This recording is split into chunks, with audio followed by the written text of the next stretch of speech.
Hi hello അസ്സാം വലൈക്കും welcome back my channel. അപ്പോൾ ഇന്ന് വന്നിട്ടുള്ളത് സ്പെഷ്യലായിട്ടുള്ള ഒരു കുഴിമന്തി റെസിപ്പി ആയിട്ടാണ് കേട്ടോ. അപ്പോൾ ഇത് ഉണ്ടാക്കിയെടുക്കാനും എളുപ്പമാണ്, കഴിക്കാനും അടിപൊളി ടേസ്റ്റാണ്. ഇത് നമ്മുടെ കണവ ഉണ്ടല്ലോ, കൂന്തൽ, അത് വെച്ചുണ്ടാക്കിയെടുത്ത കുഴിമന്തിയാണ് കേട്ടോ. അപ്പോൾ ഇത് നല്ല സ്പെഷ്യൽ ടേസ്റ്റാണ്, നല്ല ഈസിയാണ്, സിമ്പിളായിട്ട് പെട്ടെന്ന് ഉണ്ടാക്കിയെടുക്കാം. അപ്പോൾ ഇത് ഉണ്ടാക്കിയെടുക്കാൻ എങ്ങനെ നോക്കാം. അതിന് മുന്നേ എൻ്റെ ചാനൽ ആദ്യമായിട്ടാണ് കാണുന്നതെങ്കിൽ പ്ലീസ് ഒന്ന് സബ്സ്ക്രൈബ് ചെയ്തേക്കണേ. തൊട്ടടുത്തുള്ള ബെല്ലൈക്കണും കൂടി പ്രസ് ചെയ്യണം കേട്ടോ. അപ്പോൾ വീഡിയോയിലോട്ട് കടക്കാം. അതിന് വേണ്ടിയിട്ട് ഒരു 3/4 കിലോ കൂന്തൽ എടുത്തിട്ട് മുറിച്ച് കഴുകി വൃത്തിയാക്കി വെച്ചിട്ടുണ്ട് കേട്ടോ. ഞാൻ അതൊന്ന് വാരച്ചിട്ടുണ്ട്. ഇനി അതിലേക്ക് ഞാൻ ആവശ്യമുള്ള അരിയും കൂടി എടുത്തിട്ടുണ്ട് കേട്ടോ. സെല്ല റൈസാണ് ഇതിന് ഉപയോഗിക്കാറ്. ഞാനിവിടെ ബസുമതി റൈസാണ് എടുക്കുന്നത്. അതൊന്ന് കഴുകിയിട്ട് അരമണിക്കൂറൊന്ന് വെള്ളത്തിൽ കുതിർക്കാൻ വേണ്ടി വെക്കാം കേട്ടോ. അപ്പോൾ അതൊന്ന് മാറ്റി വെക്കാം. ഇനി നമ്മുടെ കൂന്തൽ ഉപ്പും മഞ്ഞളിട്ട് ഒന്ന് ഞാൻ കുക്കറിലിട്ട് 2 വിസിലിട്ട് അടുപ്പിച്ചിട്ടുണ്ട്. അപ്പോൾ അതൊന്ന് അതിൽ നിന്ന് മാറ്റിയെടുത്തിട്ട് ഞാനിവിടെ ഒരു പാനിലോട്ട് മാറ്റിയിട്ടുണ്ട്. അതിലേക്കൊരു ചെറിയ സവാള ചെറുതാക്കി അരിഞ്ഞിട്ട് ഇട്ടിട്ടുണ്ട് കേട്ടോ. ഇനി മാജിക് ക്യൂബ്സ് ഉണ്ട്, അതൊന്ന് ഞാൻ എന്തെങ്കിലും ഇതുപോലെ ഒന്ന് പൊടിച്ചിട്ട് കൊടുക്കുന്നുണ്ട് കേട്ടോ. അപ്പോൾ ഇതിന് കൂടുതലായിട്ട് വേണ്ടത് മാജിക് ക്യൂബ്സ് ആണ്, അല്ലാണ്ട് വേറെ മസാലകളൊന്നും ഇതിന് വലിയ ആവശ്യമില്ല. അല്ലെങ്കിൽ കുഴിമന്തിയുടെ മസാല നമുക്ക് മേടിക്കാൻ കിട്ടും, അത് ചേർത്താലും മതി. അപ്പോൾ ഞാൻ ഇവിടെ 2 ക്യൂബ്സ് ഇവിടെ പൊടിച്ചിടുന്നുണ്ട്. ഇനി അതിലേക്ക് ഒരു 5-10 കുരുമുളക് ഇടുന്നുണ്ട്, 1 ടീസ്പൂൺ നല്ല ജീരകം, പിന്നെ ഒരു 1/2 ടീസ്പൂൺ കുരുമുളക് ചതച്ചെടുത്തത് അല്ലെങ്കിൽ പൊടിച്ചെടുത്തത് മതി. പിന്നെ ഞാനൊരു 2 തണ്ട് മല്ലിയിലും കൂടി അരിഞ്ഞെടുക്കുന്നുണ്ട്, അത് ചെറുതാക്കി അരിയണം കേട്ടോ. ഇനി അതിലേക്ക് ഒരു 1/2 കപ്പ് ഓയിലും കൂടി ഒഴിക്കുന്നുണ്ട് കേട്ടോ. അപ്പോൾ സൺഫ്ലവർ ഓയിലാണ് ഞാനിവിടെ യൂസ് ചെയ്യുന്നത്. വെളിച്ചെണ്ണ അല്ലാത്ത ബാക്കിയുള്ള ഓയിൽ നമുക്ക് യൂസ് ചെയ്യാം കേട്ടോ. ഇനി ഇതിലേക്ക് ഞാൻ പട്ട, ഗ്രാമ്പൂ, ഏലക്ക, അത് 2 ചെറിയ പീസുകൾ ആഡ് ചെയ്യുന്നുണ്ട് കേട്ടോ. ഇനി ഒരു ഗരം മസാല ഒരു 1/4 ടീസ്പൂൺ കൂടി ആഡ് ചെയ്യുന്നുണ്ട്, അത് ഓപ്ഷനിലാണ്, വേണ്ടവർ ഇട്ടാൽ മതി കേട്ടോ. ഇനി നന്നായി ഇതൊന്ന് ഇളക്കി കൊടുത്ത ശേഷം നമുക്ക് ഗ്യാസിൽ വെച്ചിട്ടൊന്ന് കത്തിച്ചെടുക്കാം കേട്ടോ.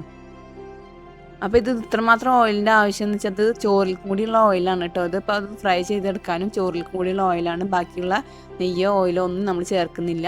ഇതിലേക്ക് ഞാനൊരു 1/4 ടീസ്പൂൺ കാശ്മീരി ചില്ലി പൗഡറും കൂടി ഒരു കളറിന് വേണ്ടിയിട്ട് ഇട്ട് കൊടുക്കുന്നുണ്ട് കേട്ടോ.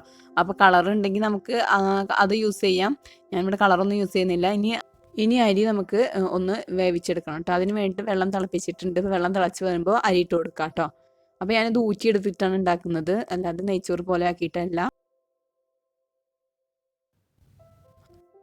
അപ്പോൾ ഇവിടെ കൂന്തൽ ഇവിടെ നന്നായിട്ട് ഒരുപാട് മൊരിയൊന്നും വേണ്ട. നമുക്ക് ഒരു ഏകദേശം ഒരു 90% ആയിക്കഴിഞ്ഞാൽ നമുക്കത് ഓഫ് ചെയ്ത ശേഷം ഇതിലത്തെ ഓയിലൊന്ന് മാറ്റിയിടാം.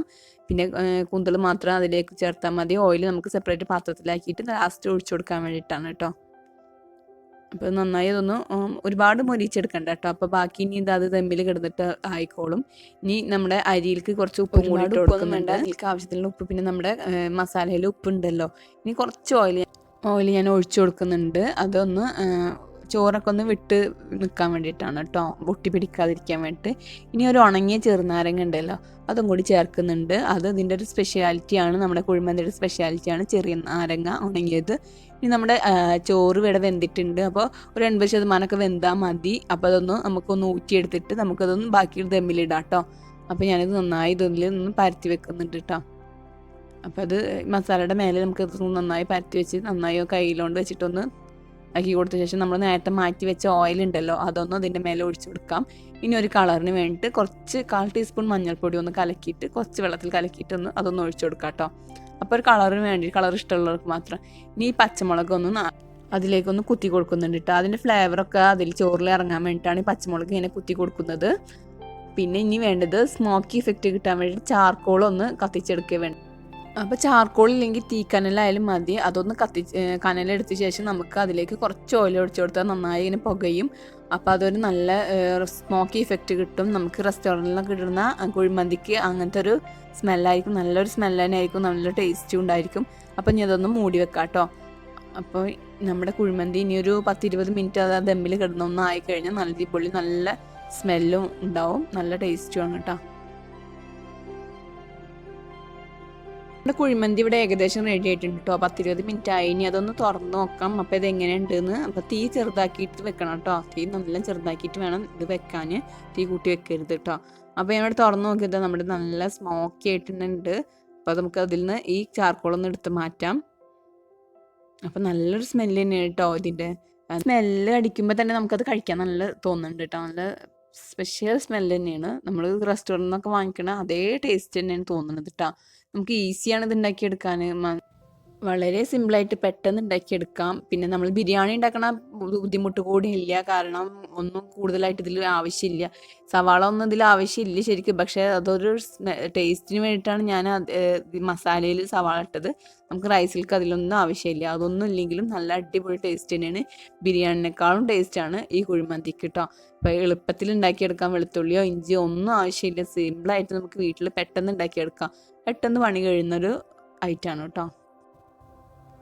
പിന്നെ ടേസ്റ്റിൻ്റെ കാര്യത്തിലാണെങ്കിൽ ഒട്ടും പുറകിലും അല്ല, അടിപൊളി ടേസ്റ്റാണ്. അപ്പോൾ പിന്നെ നമുക്ക് എല്ലാവർക്കും ഉണ്ടാക്കിയെടുക്കാം കേട്ടോ.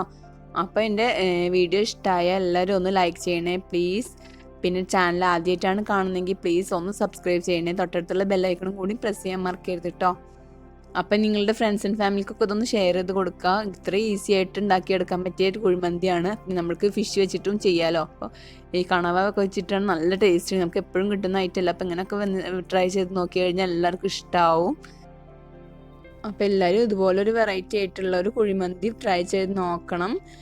പിന്നെ നിങ്ങൾ നോക്കി കഴിഞ്ഞാൽ ഫീഡ്ബാക്ക് എന്നെ കമൻറ്റിലൂടെ ഒന്ന് അറിയിക്കണം കേട്ടോ. അപ്പോൾ ഇനി ഞാൻ നെക്സ്റ്റ് വീഡിയോ ആയിട്ട് വീണ്ടും വരാം. അതുവരേക്കും ടേക്ക് കെയർ. Bye bye.